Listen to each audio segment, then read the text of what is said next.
Chip Blalock. Thank you, Tyron. Let's give Tyron a hand for the great job he does running the media center this week. Let's give Gina and Amy a hand for doing a great job 365 days a year. They're the ones y'all work with day in and day out, and they do a great job, and I appreciate them. Give some props to Honda, our media breakfast sponsor today. They have their exhibit right here next to Dodge, and then right up the hill, right next to Club Car at the south end of the horse pavilion is their test track. They were supposed to be out in the fields doing their test track. But we got 4 inches of rain last Thursday night, and 2.5 inches came after midnight, and nothing like a challenge right before the show. But we're going to make up for it, Willie, this week with great weather for the show.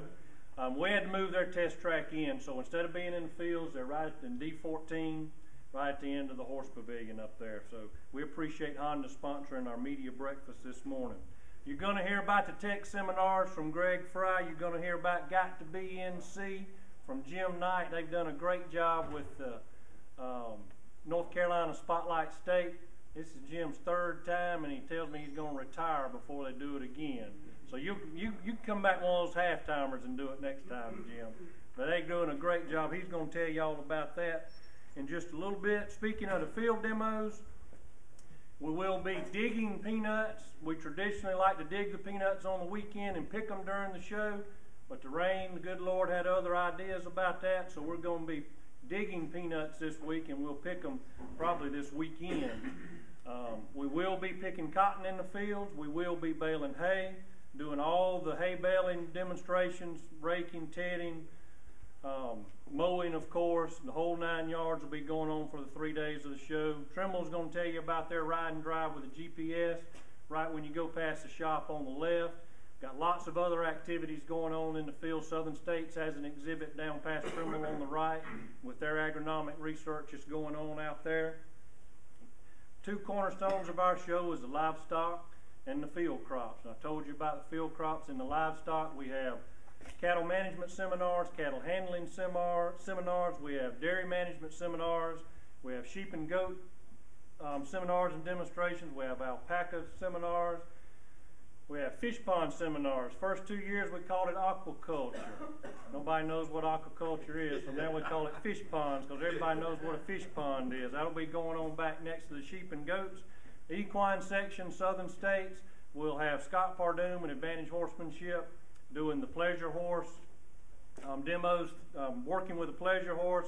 We've incorporated the Wiregrass Pony Club into that. The kids are going to come in, bring their horses, work with Scott. We're excited to have them involved. Kim Landry's going to be doing the barrel racing demo, and National Cutting Horse Association will be doing the 2 cutting demonstrations daily. In addition to that, we have the poultry educational seminars. We have our backyard gardening right out front here in the green and white tent.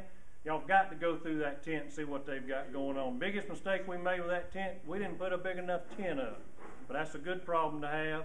But they've got a lot of great seminars going on, and all these are listed in your schedule of events here in the backyard gardening. Have I left anything out? Talk about poultry. Just running down the checklist. It's pretty much business as usual this week. The weather's going to be great all week. Hopefully it'll be cool enough and just breezy enough where to keep the gnats down. I'm coming to that next. That's next on the agenda.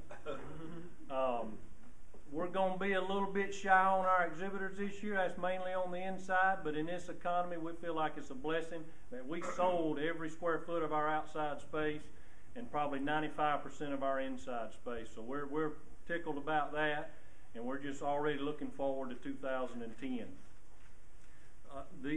One of the big highlights when you get past all the 1,200 exhibitors and demonstrations in the field and the demonstrations in the livestock and the backyard gardening and the auto show where we're going to give away a truck on Tuesday afternoon, a GMC, Chevy, or Dodge truck at 2 o'clock, giving away a Massey Ferguson lawn tractor at 3 o'clock, a Marathon water heater at 3:15, and a set of cookware in the family living section with kitchen craft made by Americraft at 1 o'clock on Thursday, is our Swisher Sweet Sunbelt Expo Southeastern Farmer of the Year program. This is the 20th anniversary of an awards program that, in my opinion, is unequaled in American agriculture. We cover 1/5 of the U.S., 10 states, and we had our banquet in Valdosta last night, and we have 10 outstanding farm families. If y'all weren't at the banquet last night, you missed a real treat getting to see the Kirksey family from Amity, Arkansas, the 2008 winner, make their presentation about what the Farmer of the Year program has meant to them over the last year, and they just did a great job. Brian, Nan, Catherine, and John Bryan got up and just gave a presentation that made the hair stand up on my back and probably brought a tear to my eye also. They're just great representatives of agriculture, and we've got 10 more this year, and we'll have 10 more next year. And we appreciate the grassroots network that we have with the Extension Services and the Farm Bureaus throughout the Southeast that make that Farmer of the Year program happen.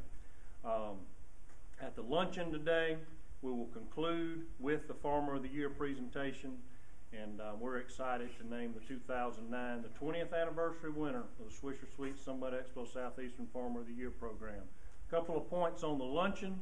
Two of our keynote speakers are Commissioner of Agriculture Steve Troxler from North Carolina and Deputy Undersecretary of Agriculture Michael Scoose from Washington, D.C. That's what we've got going on at the luncheon. Got a couple ribbon cuttings at 10:15 at the Peanut Proud exhibit. You're going to hear about that momentarily, and then the Spotlight State exhibit. Thank y'all so much for the great job that y'all do as the media helping us tell the Expo story. We appreciate it more than you know. We enjoy working with you, and it's a privilege for us to work with you and something we don't take for granted. Anything we can do for y'all this week, see Tyron or Gina. Thank y'all.